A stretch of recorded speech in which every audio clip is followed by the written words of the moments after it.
Hello students, welcome on my YouTube channel study with Vikram Singh. आज हम कक्षा 10 का एक बहुत ही महत्वपूर्ण जो चैप्टर है मैथ के अंदर उसे डिस्कस करेंगे, जिसका नाम है द्विघात समीकरण।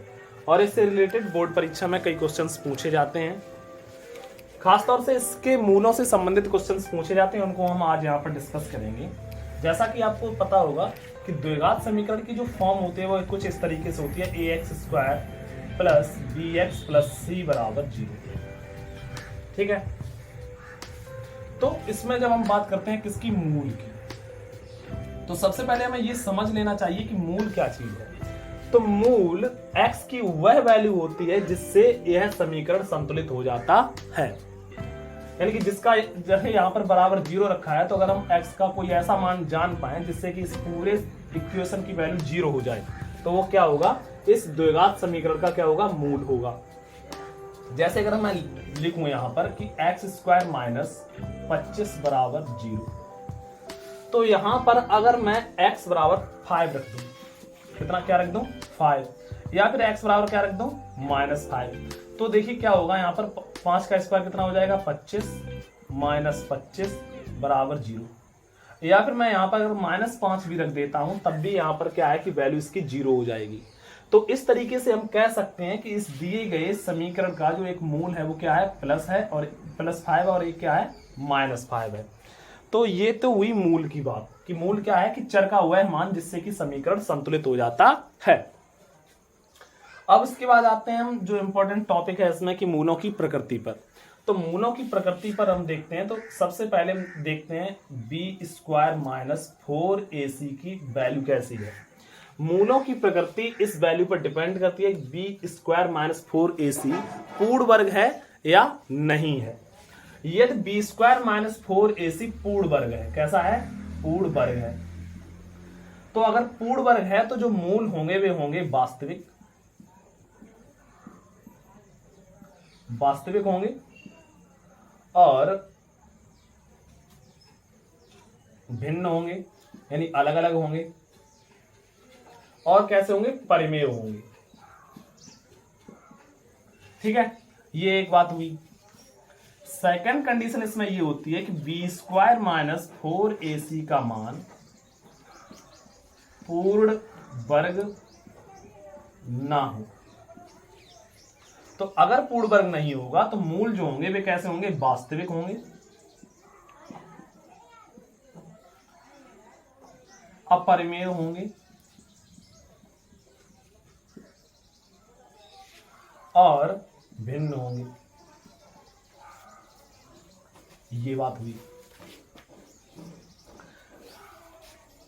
थर्ड इसमें जो कंडीशन आती है कि b² माइनस 4ac अगर 0 के बराबर है, तो अगर b² माइनस 4ac 0 के बराबर है तो मूल होंगे वास्तविक,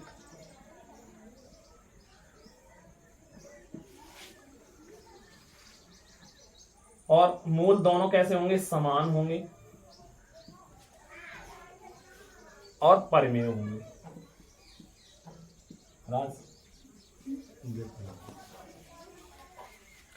तो थर्ड कंडीशन क्या हुई कि अगर b² माइनस 4ac की वैल्यू 0 के बराबर है तो मूल वास्तविक, समान और परिमेय होंगे।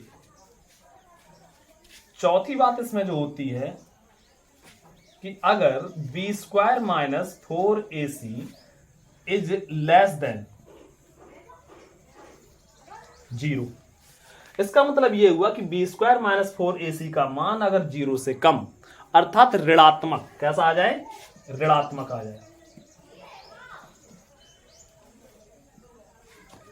तो मूल काल्पनिक होंगे। कैसे होंगे, काल्पनिक होंगे। ठीक है, तो यहां पर इन सब कंडीशंस को हमने पढ़ा।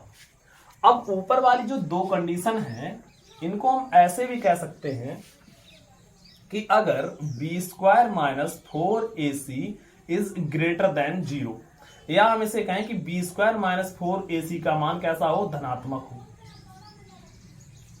ठीक है, तब जो मूल होंगे वे कैसे होंगे, वास्तविक होंगे। कैसे होंगे, वास्तविक। ठीक है, और कैसे होंगे, भिन्न होंगे। एक तो ये बात हुई। दूसरी बात कि जब 0 के बराबर हो, तो जब 0 के बराबर होंगे तो मूल कैसे होंगे, वास्तविक होंगे और समान होंगे। और जब 0 से कम है तो यानी कि वैल्यू कैसी है, ऋणात्मक है, तो मूल काल्पनिक होंगे। तो 0 का रेफरेंस लेकर हमें यह तो पता चल सकता है कि मूल वास्तविक हैं या काल्पनिक हैं, भिन्न हैं या समान हैं। लेकिन जब हमें यह पता करना होता है कि परिमेय हैं या अपरिमेय हैं, तब हमें वहां पर यह देखना होता है कि b² - 4ac की वैल्यू पूर्ण वर्ग है या नहीं है। अब यहां पर इस पे बेस्ड हम कुछ क्वेश्चंस डिस्कस करेंगे, जिससे कि ये और ज्यादा क्लियर हो जाएगा। मैं इसे मिटा देता हूं, आ रहा है इसमें। तो देखिए कि एक एग्जांपल दे रखा है कि 2x² - 4x + 3 = 0। तो इसमें हमें मूलों की प्रकृति ज्ञात करनी है। तो अब हम इसको कंपेयर करेंगे किससे, ax² + bx + c = 0। तो यहां पर a की वैल्यू कितनी है, a की जगह कितना है 2, b की जगह कितना है यहां पर -4 और c की जगह पर यहां पर कितना है 3। तो अब हमें चाहिए होगी b² - 4ac की वैल्यू। तो b² करेंगे 4 चौके 16 -4 × a की वैल्यू कितनी है 2 और c की वैल्यू कितनी है 3। तो 16 - 4 दूनी 8 दिया 24 और इसे हम घटाएंगे कितना आ जाएगा -8। तो b² - 4ac को विभक्त कर कहते हैं, जिसे d से प्रदर्शित करते हैं। यहां पर विभक्त कर की वैल्यू कितनी आई -8। इसका मतलब ये हुआ कि b², मैं से यहां पर हटा देता हूं, इधर आ रहा है।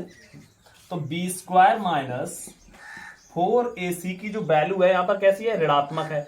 ऋणात्मक होने का मतलब क्या हुआ कि <0 है। तो जब b² - 4ac <0 होगा या ऋणात्मक होगा तो मूल कैसे होंगे, काल्पनिक होंगे, जो कि मैं अभी आपको यहां पर बता चुका हूं। कैसे मूल, तो यहां पर मूलों की प्रकृति कैसी हो जाएगी इस समीकरण में, मूल होंगे काल्पनिक। एक हम दूसरा एग्जांपल यहां पर ले लेते हैं।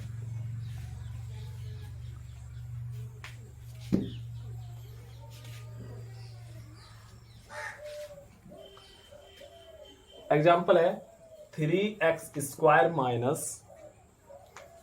2x + 1/3 = 0।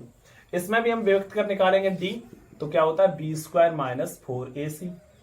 तो b की वैल्यू कितनी है -2, तो -2 का स्क्वायर कर देंगे तो यहां कितना हो जाएगा 4 -4। a की वैल्यू यहां पर कितनी है 3, c की वैल्यू कितनी है यहां पर 1/3, 3 से 3 कैंसिल, तो 4 - 4 = 0। तो d बराबर कितना आ गया 0। तो यहां पर विभक्त कर यानी b² - 4ac की वैल्यू कितनी आई 0। तो 0 जब होती है तो मूल कैसे होते हैं, वास्तविक होते हैं, समान होते हैं और कैसे होते हैं, परिमेय। तो इस प्रकार से हम कह सकते हैं इस द्विघात समीकरण के मूल कैसे होंगे, वास्तविक होंगे, समान होंगे और परिमेय होंगे।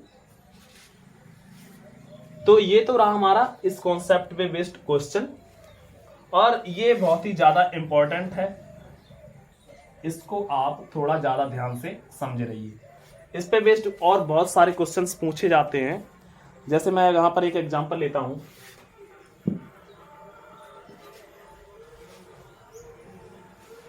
क्वेश्चन है कि 3x² - 12x + p + 3 = 0। इस द्विघात समीकरण के मूल बराबर हैं। क्वेश्चन में दे रखा है कि मूल बराबर है, तो p का मान बताइए। तो हमें फाइंड कर रही है p की वैल्यू, दिख रहा है समीकरण। तो हमें पता है कि जब मूल बराबर होते हैं तो b² - 4ac की वैल्यू होती है 0।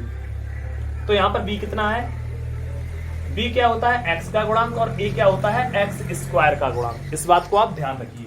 और बाकी जो होता है वो होता है c। तो b की वैल्यू कितनी है यहां पर 12 है, तो 12 का स्क्वायर करेंगे कितना हो जाएगा 144 -4। a की वैल्यू यहां पर कितनी दे रखी है 3, c की वैल्यू कितनी है p + 3। और बराबर 0।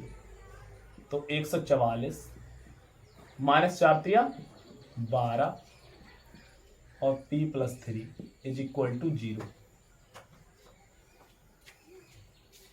और 144 और ये 12 p प्लस 3 इधर चला जाएगा तो आ जाएगा 12 इंटू p प्लस 3। और 12 इस 12 से हम कट कर देंगे, कितना बार चला जाएगा भाग 12 बार, और ये आ जाएगा p प्लस 3 और 3 इधर चला जाएगा तो p का मान यहां से आ गया आपका 9। तो इस तरीके का क्वेश्चन बोर्ड परीक्षा में कई बार बहुत ज्यादा बार पूछा जाता है, इस पर आप प्रैक्टिस कर सकते हैं और ये बहुत ही ज्यादा इंपॉर्टेंट कॉन्सेप्ट है इन सभी में, चारों में। और इसी तरीके के इजी सॉल्यूशन देखने के लिए आप हमारे चैनल को फॉलो कर सकते हैं। वीडियो अच्छा लगे तो लाइक करें, सब्सक्राइब करें और कमेंट में अपने सजेशन दे सकते हैं। वीडियो देखने के लिए धन्यवाद।